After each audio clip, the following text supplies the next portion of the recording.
চুলের নিজে নিজে লারে টানে পিচ্চায় আউগায়, হ্যাঁ তার সিরা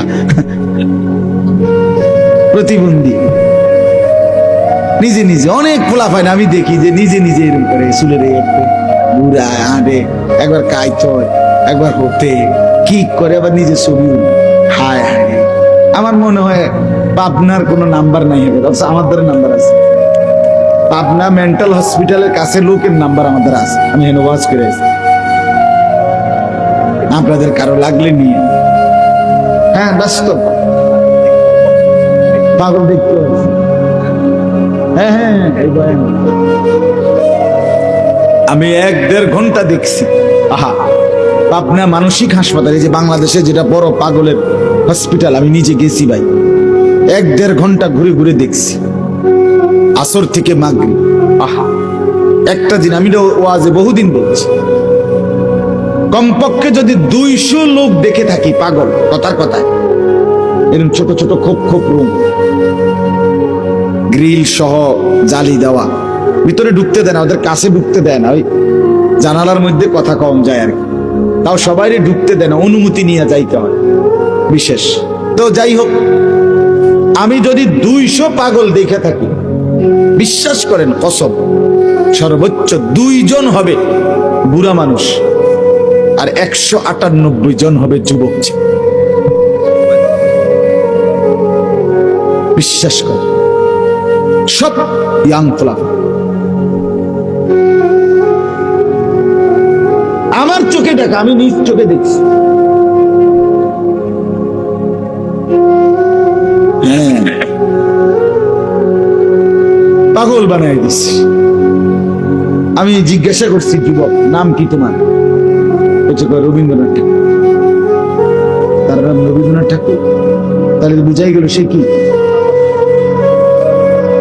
বলেন, হাসির বিষয় মনে করেন?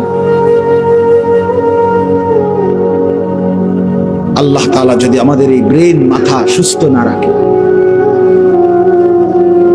আমাদের কয়দিন আগে 10 তারিখ এই শনিবারে আমাদের কাবিলা, আমাদের বুড়িচং উপজেলার কওমি মাদ্রাসার সমস্ত সম্মিলিত একটা সম্মেলন হয়েছে, বড় সম্মেলন, অনেক বড় মাহফিল, কাবিলা ঈদগাহ মাঠ। তো ওইখানে একটা লোক পাশে, আপনার আমরা যেখানে মাহফিলের লোকরা বসছি, আমরা মনে দেখছি একটা লোক, এই একটা ছেলে যুবক প্রতিবন্ধী পাগল, আমি তারে দেখছি অনেকক্ষণ, তার দিকেই আমি তাকাইছি, আমার এত মায়া লাগছে। সে নিজে নিজে একবার সোফাটার মধ্যে, একবার এই পাশে দিয়ে, একবার এই পাশে আই, একবার কেমন জানি হাত লাড়ে, একবার হাসে, একবার আবার দাঁড়ায়।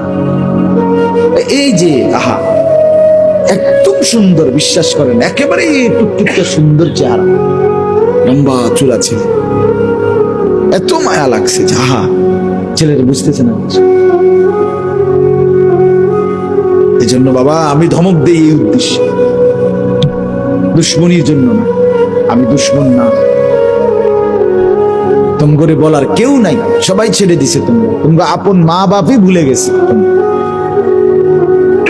কেউ তোমগরে কিছু না। তোমরা মোবাইলের হাতে জিন্দিগি তুলে দিছো, নারীর সামনে, জিনা ব্যভিচারের সামনে, অশ্লীল ছবির সামনে তোমরা জীবন তুলে দিছো।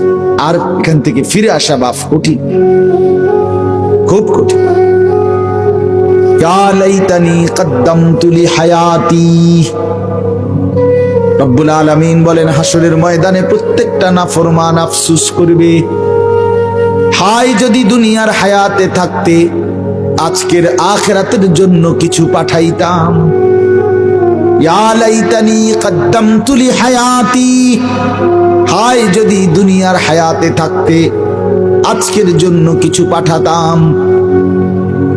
এরকম বল, ইয়া লাইতানি কুনতু মাআহুম ফাআফুযা ফাওজান আযীমা, হায় যদি আল্লাহর নেক বান্দাদের সঙ্গী হতাম, তাইলে আজকে আমিও তো সফল হয়ে যেতাম।